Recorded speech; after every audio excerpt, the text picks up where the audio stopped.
Welcome to the Bar Exam Toolbox podcast. Today we're talking about some of the worst bar exam advice we have ever heard. Your Bar Exam Toolbox hosts are Alison Monahan, that's me, and Lee Burgess. We're here to demystify the bar exam experience so you can study effectively, stay sane, and hopefully pass and move on with your life. Together, we're the co-creators of the Law School Toolbox, the Bar Exam Toolbox, and the career-related website Career Dicta. I also run the Girls Guide to Law School. If you enjoy the show, please leave a review on your favorite listening app and check out our sister podcast, the Law School Toolbox podcast. If you have any questions, don't hesitate to reach out to us. You can always reach us via the contact form on barexamtoolbox.com, and we would love to hear from you. With that, let's get started.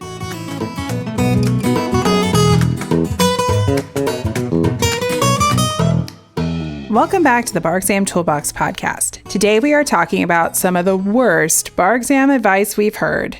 And we've heard a lot of bad advice. More than maybe we thought once we started compiling this list. we did not have a lot of trouble coming up with a list. Let's put it that way. Yeah. All right. Well, let's jump into bad bar exam advice 101. What's your top one, Lee? Oh my gosh. Just follow the schedule and you'll be fine. Oh, we hear this all the time. Oh, and people gave me this advice when I was studying. They were just like, do whatever they tell you to do and you'll totally pass. I was just, Yeah, just don't worry about it. Just follow the schedule. I mean, I feel like this is actually really an overarching problem that colors pretty much every bad decision that people make. Yeah, I think it is, because I think there's a false sense of security. It's almost like you don't need to take ownership over the process because the schedule is magic. Right, exactly. It's a magic wand that you can wave. And if you just do these things, whether they're effective for you or not, you'll be fine. Yeah. And I think one of the things that's really unfair about that is for a lot of folks, that schedule also that your commercial bar review providers presented to you is an unattainable goal. There is often more work on there than you can even accomplish. So it's also setting yourself up for failure if you're just like, well, if I just follow the schedule, because for a huge chunk of people, you're not going to be able to complete the schedule, and then you're going to feel doomed to failure. Right. And then you think it's your fault that you failed the exam because you didn't follow 100% of the schedule, when in reality, you probably could have studied significantly fewer hours, but more effectively. Mm-hmm. And you actually would have had a better shot at passing. Yeah. Yeah. I mean, it is just really toxic advice. It just drives me crazy. And I didn't even like it when people gave me that advice. Right. And I mean, I passed 2 bar exams. I never followed any schedule. I never even signed up for a real commercial course. So, I mean, it's definitely not necessary. Right. And I think in a lot of cases, like you said, it's just not even practical. I mean, particularly if you're someone who gets any type of accommodations around extra time and things like that. I mean, these schedules are literally impossible. Yep. Yeah. I mean, it's just, you need to be an active participant in how you're preparing for the bar exam. And this idea that there's one size that fits all, just think about law school. Did you study the exact same way that everyone else did? No. No, and I think there is that idea there too, you just have to do these outlines and then you're going to get straight A's. And I think people realize pretty quickly that's not actually true. But then somehow they sign up for this bar prep company, and then suddenly it's just their brain goes out the window and any critical reasoning skills go out the window. And it's just I'm just sticking to the schedule. They told me to do this. It's almost like you're clutching on for dear life to this poor schedule and then not really stepping back and evaluating, is this helping me get closer to the goal of passing this exam? Yeah. Yeah. So I just cover your ears if you hear this one. Just please. Just don't take it that seriously. I mean, you should do the work that's assigned to you, but you shouldn't feel that it is the end all be all. Well, I think you should do the work that's assigned to you if that work is actually helping you. Fair point. But, we talk to so many people who have done a big bar prep company and fail, and then they come in and then we ask them, well, how did you prepare? Well, I spent a lot of time watching these videos that don't really think were very helpful. And it's well, did you think that when you were studying? Well, yeah, but they told me to do it, so I did it. Fair point. Yeah. Okay, maybe we need to reevaluate if that's the best way to spend your study time. Yeah. No, that's a very good point. Similar to this is our next piece of bad advice that makes us cringe. Alison, do you want to share this one?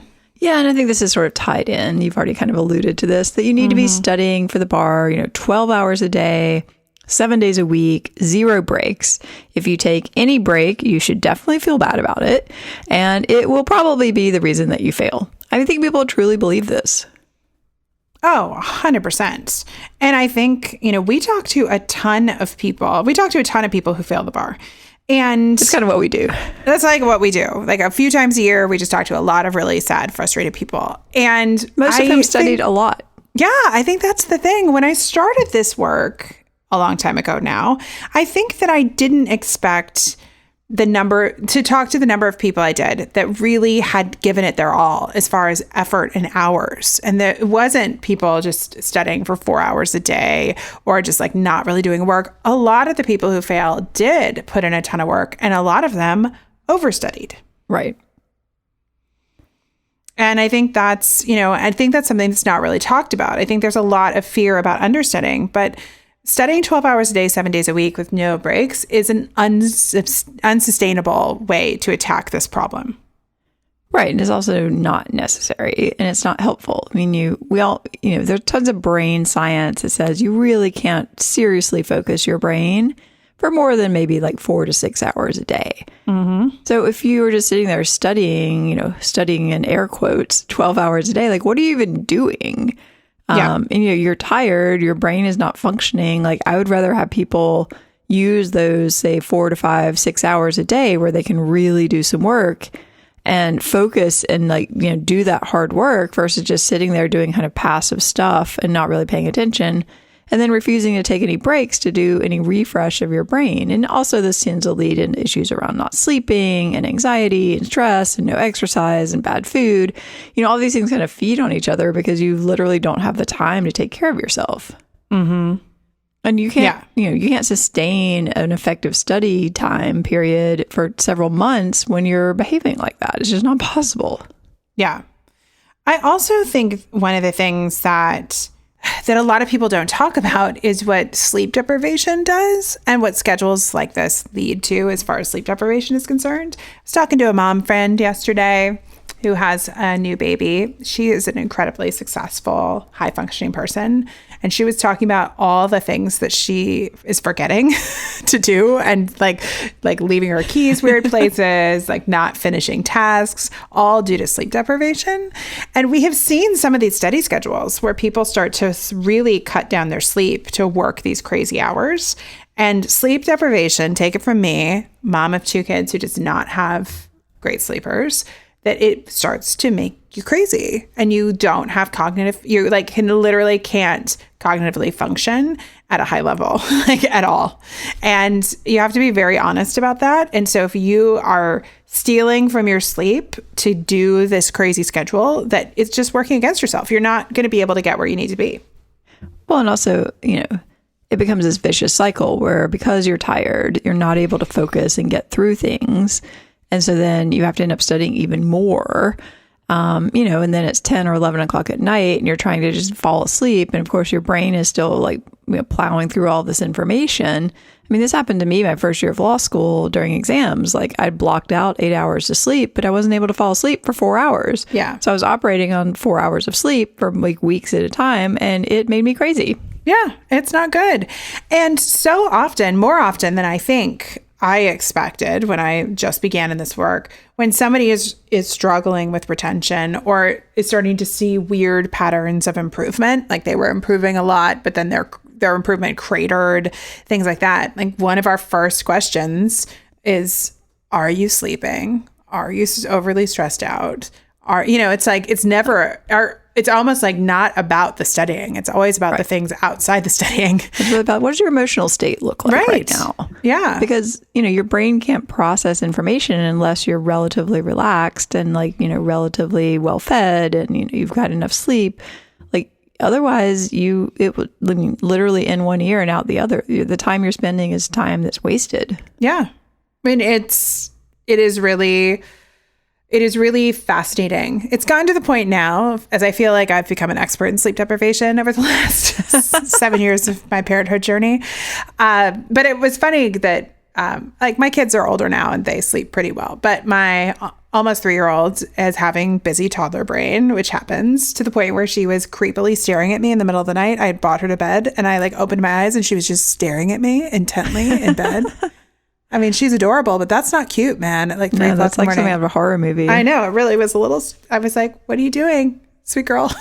And she was like, I'm just resting. And I was like, cool. I'm going to try and go back to sleep. I hope you do too. But I think one of the things that I even noticed about myself is like that particular night, I had been up with her multiple hours of the night. And then the next day I had to readjust what I was able to do on my to-do list. I've just learned that like some things aren't going to happen if I get 4 hours of sleep. And I think there is, there is some of that acknowledgement, like even in your studying period, if you get sick, during the pandemic, most of us haven't been getting sick, thankfully. But that's going to come back, roaring back. What happens if you get a cold or you get the flu or, you get bad allergies or, something happens? You have to release yourself from these schedules to be able to modify for your overall health and wellness. Well, and I think, too, it's important when you're looking at setting up your schedule to build in official times that you're not going to be working. And then also to build in almost like redundancy. So when we make study schedules for people, we try to have like a half day or even a day per week where it's like, okay, this is your time that if you need to catch up on things, you can catch up. If you don't, take that time off and like go have an extra walk. You've got to kind of build that into the process versus just thinking you're going to study like every single day, no breaks, no nothing. And if you don't achieve that goal, everything's going to fall apart because that's also not realistic. I mean, this is something that was really introduced to me like when I started a yoga practice many, many moons ago now. But I think is this idea of meeting you where you are on that given day. There is that balance of having a plan and executing the plan, but there also is the need to meet yourself where you are. So if you're sick, or if you're overly tired, or if you're having an anxiety attack, whatever it might be, then you need to hopefully have a schedule built in with these catch-up days. So use them. So you can catch up. So you can catch up. Can rest. But pushing through just for the sake of a study schedule or for the sake of, this idea of what you have to do to study is just ridiculous. Yeah, I think people, a lot of students like checking things off. And so that becomes this kind of like, I just have to check the boxes. If I check the boxes, I'll be fine. It's like, yeah, probably not. I'm sorry. That's not actually how this really works. Yeah. All right. Well, let's not belabor this point. What's next on our list? What other bad advice have we heard? Yes. This one is a good one because this also comes up in law school as well as the bar.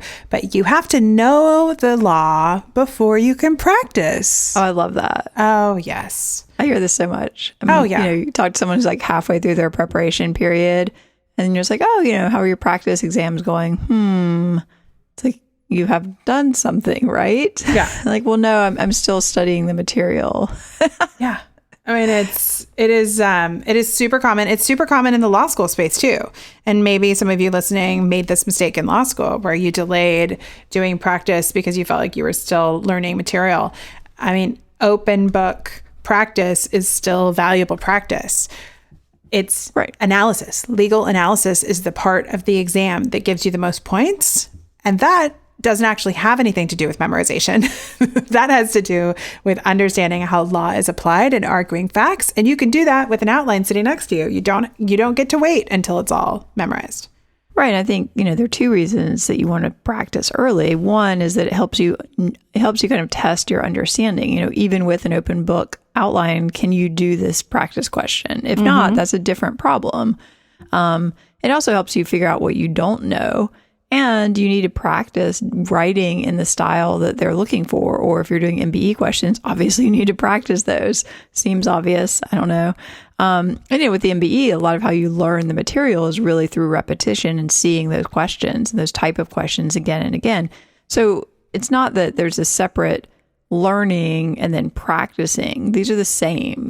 Practicing is how you learn. Yeah. I mean, it's wrestling with the material, and I think that people want all sorts of excuses not to do the practice because it makes you uncomfortable and it confronts for you what you don't know. But that is why it is so effective. Exactly. I mean, this is literally why we created our Writing of the Week program, is because people kept saying, well, I can't do any practice questions. I don't know the law. It's like, fine, I'll tell you the law. Here you go.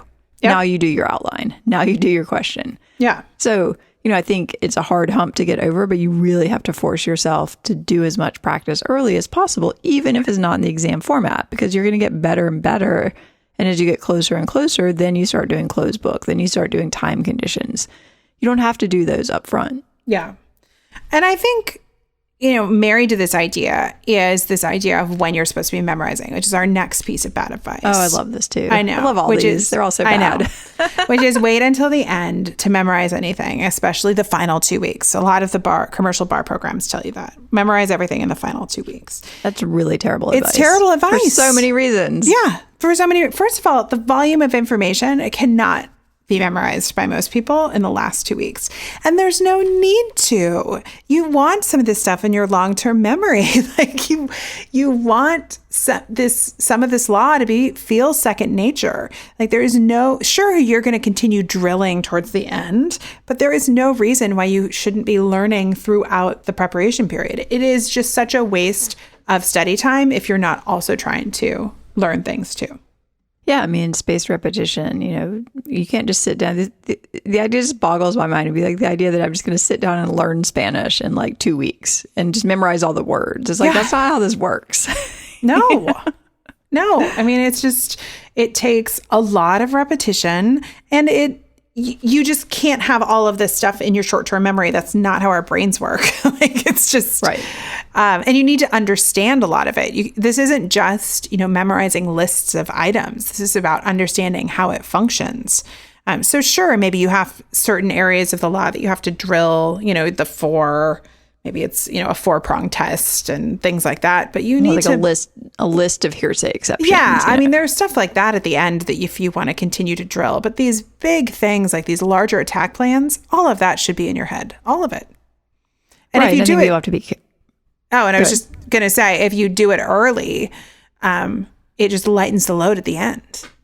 Yeah, I think people also have to be realistic about what they can memorize. You can't memorize a telephone book volume of information, but you don't need to memorize word for word that much information anyway. So I think in terms of memorization, you can think about what is absolutely crucial for me to know word for word, element for element.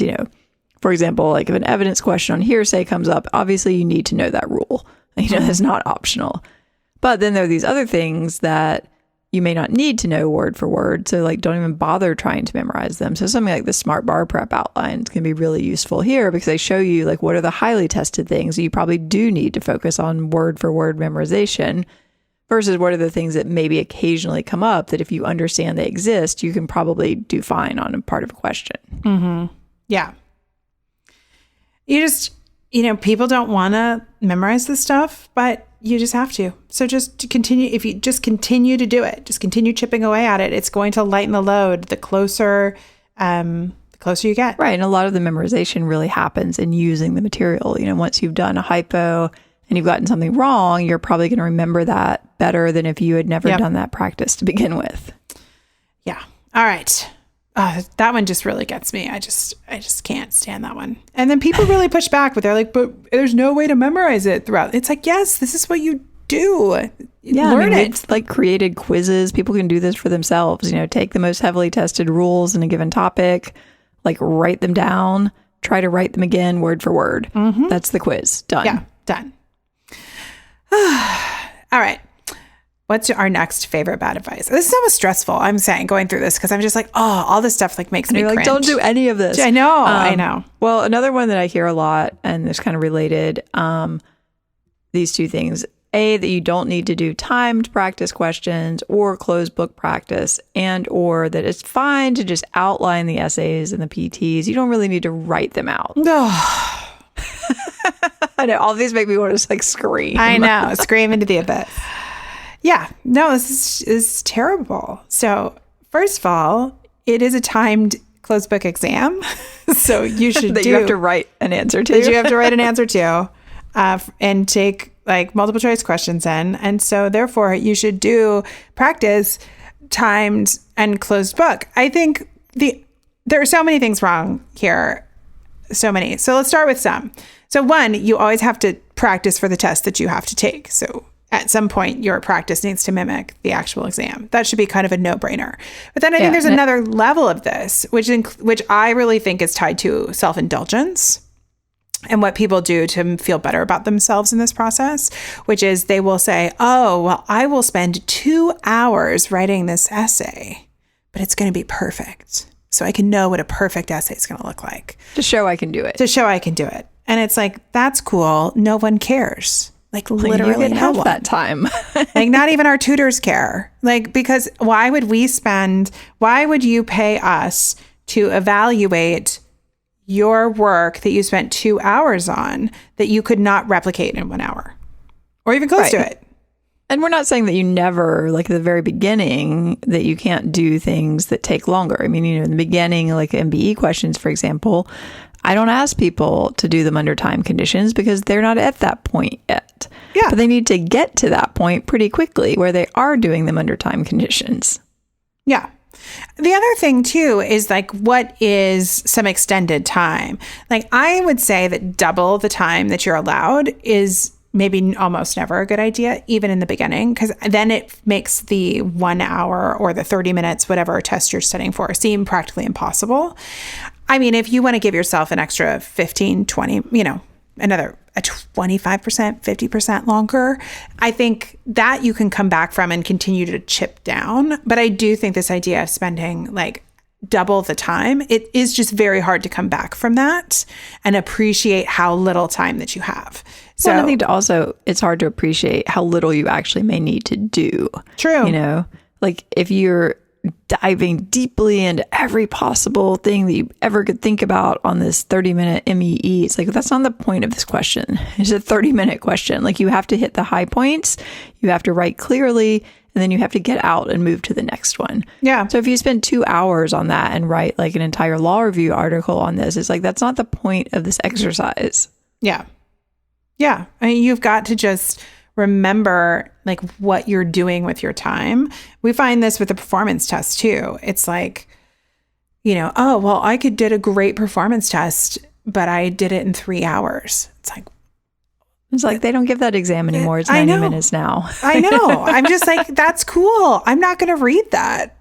That's just not going to add value for you.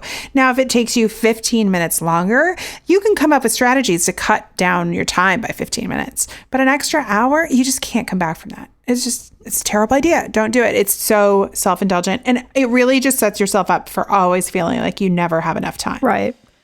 And, the reality is a large part of this exam is about staying on time and getting things done and working efficiently. Mm-hmm. And if you're not training yourself to do that from the get-go, then things are probably not going to end well if, you consistently don't get to one of the essays or something. I mean, this is less of an issue online because they divide it up better for you, which I think actually helps people in a lot of cases.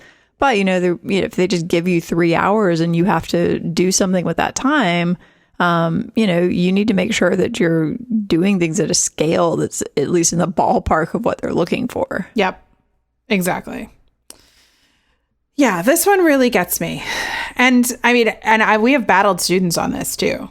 Oh, consistently. Like every season, we have somebody who just refuses to do the timed practice. But then the other piece is you have to write them out. Right. I love that. Well, I outlined a bunch of essays. It's like, okay, did you write any? No. Okay, well, this is like literally, I mean, we speak to people and it's like the first time you ever wrote one of these essays for real was when you sat down for the test. Does that seem like a good idea in retrospect to you? Yeah. I don't think so. I don't think that was a good call. Yeah. It's really important to make yourself do this stuff. Again, learn about how the test is graded. The writing portion is graded about analysis. That is the piece that's so important. And the only way to practice that is by actually writing it out. Yeah. And at all levels. I mean, in our Writing of the Week course, we have sample answers that we have written as a team. And even for us doing this work, it is good practice to remind ourselves how challenging it can be to write out really solid answers. Like, it's not easy stuff, guys. You have to practice it. Yeah, because if you just do the outline, then, okay, fine, you've identified some issues, but, like, do you know how to talk about those? Like, can you apply facts? Like, it's just like, great, there's some issues. That's not exactly what we're looking for. Yeah. Yeah. So it's like, it's good practice for everyone. And again, I think oftentimes the way people are outlining is they just want to feel more confident because it's easier to outline. Right, it's easier. And that's kind of a great step one in the process. You know, if you do the Writing of the Week program, we have a whole video where you outline. Yep. But then you sit down and you do the writing. And most of the time is actually in the writing. Yep. All right. This next one has come up recently with much more dialogue in our team. And we've even seen this advice apparently floating around Reddit. Yeah, I like this one. That the way that you should study for the bar is just to sit down and copy sample answers. Yeah. Over and over again. Yeah. We're like, really? Do people say this? And it turns out, yes, they do. Yeah. So, I mean, I think we got to unpack it because on one hand, writing rules and studying rules over and over again, that is good practice. Well, and looking at sample answers and like really analyzing them and trying to understand how they're written and why they're written that way, that could be a helpful way to study. Yep. So, I mean, that's definitely something worth doing. But copying answers verbatim. Repeatedly. That's the part I really like. Is just do it over and over again, the same answer. I just don't. What are you talking about? Yeah, I just don't think that that's teaching you the analysis piece, which is tricky. Well, it is just not teaching you really. I mean, I do think there's value in like carefully looking at sample answers. However, just repeatedly copying them does not seem like something that's going to help you pass the bar because they're not going to give you the same exact question. Right. Yeah, it's very, very bizarre. Yeah, so people apparently think this. If you think this, we do not think this is a great way to study. No, I think this is a terrible way to study. Also, it is important to recognize that the National Conference of Bar Examiners, the answers that they circulate are not...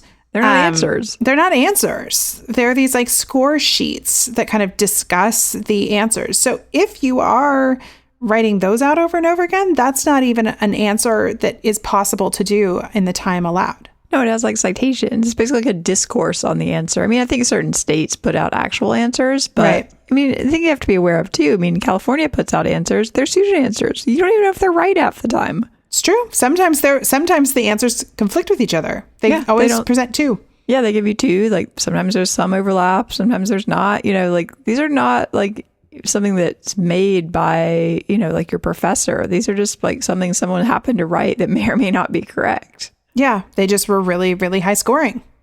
Yeah, and like it may have been a case where like everybody did a bad job on that question. Yeah, and these are not very good. I mean, they definitely vary a lot in quality. We read them. They're bad, some of them. Yeah. So you just, you know, again, it's like these absolute things of advice. It's like there are nuggets in there that might be worth thinking about, you know, like looking at model answers, studying them, seeing, you know, what they did right, all of that. But there's also a lot that you need to, like, you just got to do the work, guys. You got to do the work. Yep. All right. Well, we're running a little short on time because we're getting very verbose on these, but a few more to go. Okay. We're getting better. We're getting down to the end of our list, though. I know. I love this one. Don't worry about the performance test. You don't need to practice it. Okay. But that's the best part of the test. You don't need to know any law. It is really frustrating to see people who literally fail because they did poorly on the performance test. I know. It's just such a great part to be successful. Yeah, and the thing is here, you know, you need a process, you need an understanding of what you're being asked to do, you need to do a few of them. And, you know, if you're a strong writer, that's probably sufficient. You don't need to practice one every single day if you're a generally strong writer. But it really just pains me to see people go in and basically fail the exam because they totally blew this off and had no idea what they were doing. And then what usually happens is they run out of time. Mm-hmm. Yeah, I mean, you got to practice these. They are tricky enough. I mean, we've helped really accomplished lawyers, especially those who are already practicing, have to come back and work on these. And like they have to study them. You still have to study them. It's not an impossible task, but you still need to study them. And it doesn't require that many. You know, I feel like if you do a couple, like end to end, and you're doing fine on them, then that's probably sufficient. But do not go in cold on this. Yeah. Yeah, it's just got to do it. There's no two ways about it. You got to study. You got to study for all parts of the test. They're all graded. They're all part of the all part of the assignment.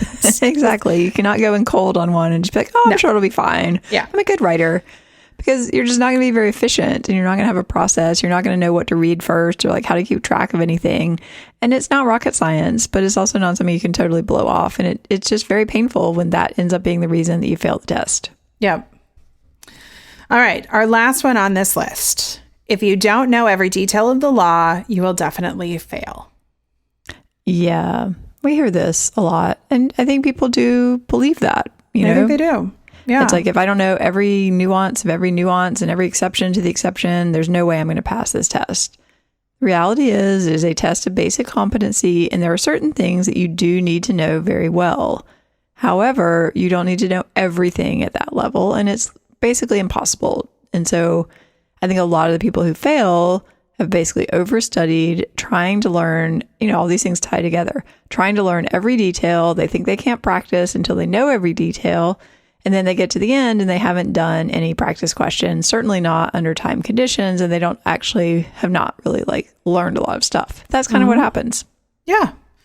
I mean, you can find out what is heavily tested and you got to know all that stuff. But these little nuances, that's just not the make or break.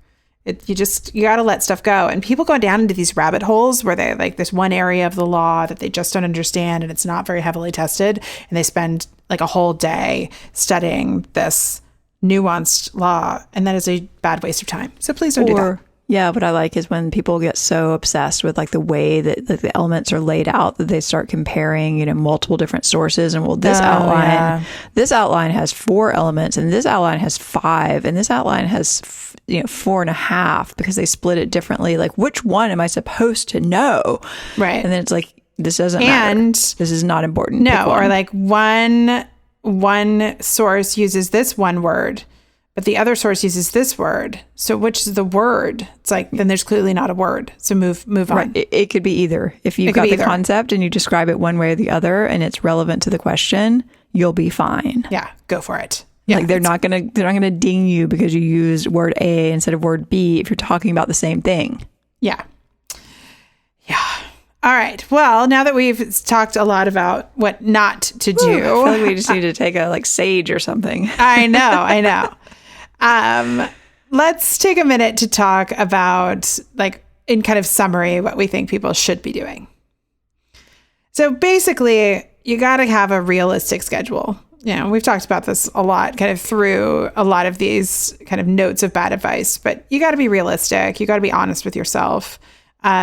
It's just going to go better in the end. So make sure that you're giving yourself some flexibility.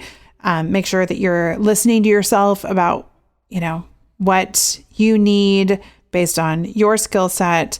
And you're going to do a lot better than just, following some template. So just keep a realistic schedule and try and stick to it. I think that's great advice. I think you also want to focus on really using the material and practicing. And active learning and increasingly moving towards exam conditions. Yes. So, you can't do that at the very beginning, but you need to be increasingly moving in that direction and forcing yourself to do those things that are not comfortable, like doing it closed book, doing it, timed conditions or maybe almost timed conditions. Because if you don't practice these things, you're going to have to show up to the test anyway and do them. So you don't want that to be the first time you've done this. Yep. And we just can't say this enough. Focus on the heavily tested material as the most important rules to memorize. The nuances aren't going to make or break you. It's going to be the heavily tested material that's going to make or break you. Right. And you want to start memorizing those things early. So rewriting rule statements, quizzing yourself, all these kind of things on what's most tested. And then once you get that down, you can move into other things. But you always want to be practicing. And you will see the same rules come up over and over again, which should be reassuring, actually. Yep. Yeah. Well, any final things you want to add? I think this is a difficult experience for a lot of people, but I would just encourage people, to do what's worked for them previously and not just kind of outsource their entire brain to a company that they paid to tell them what to do, because realistically, that may or may not work for you. And you're the one who has to go in and take that test. And frankly, no one cares in the end how you prepared if you pass. Yeah. I think my advice is similar. It's really just this idea that this is you have a lot of wisdom. You've lived through law school. Like, you know what works for you and what doesn't. You have to listen to yourself. Don't throw all of it out the window. Right. It's like if something's not like jiving for you and you don't feel like it's an effective use of your time, stop doing it and do something else. Yeah, exactly. Oh, well, with that, we're out of time. That was very stressful. That was a stressful episode. Sorry, guys. I want to take a second to remind you to check out our blog, barexamtoolbox.com, which is full of tips to help you prepare and stay sane as you study for the bar exam. You can also find information on our website about our courses, tools, and one-on-one tutoring programs to support you as you study for the UBE or California bar exam. If you enjoyed this episode of the Bar Exam Toolbox podcast, please take a second to leave a review and rating on your favorite listening app. We'd really appreciate it. And be sure to subscribe so you don't miss anything. If you're still in law school, you might also like to check out our popular Law School Toolbox podcast as well. If you have any questions or comments, please don't hesitate to reach out to myself or Alison at lee@barexamtoolbox.com or Alison@barexamtoolbox.com, or you can always contact us via our website contact form at barexamtoolbox.com. Thanks for listening, and we'll talk soon.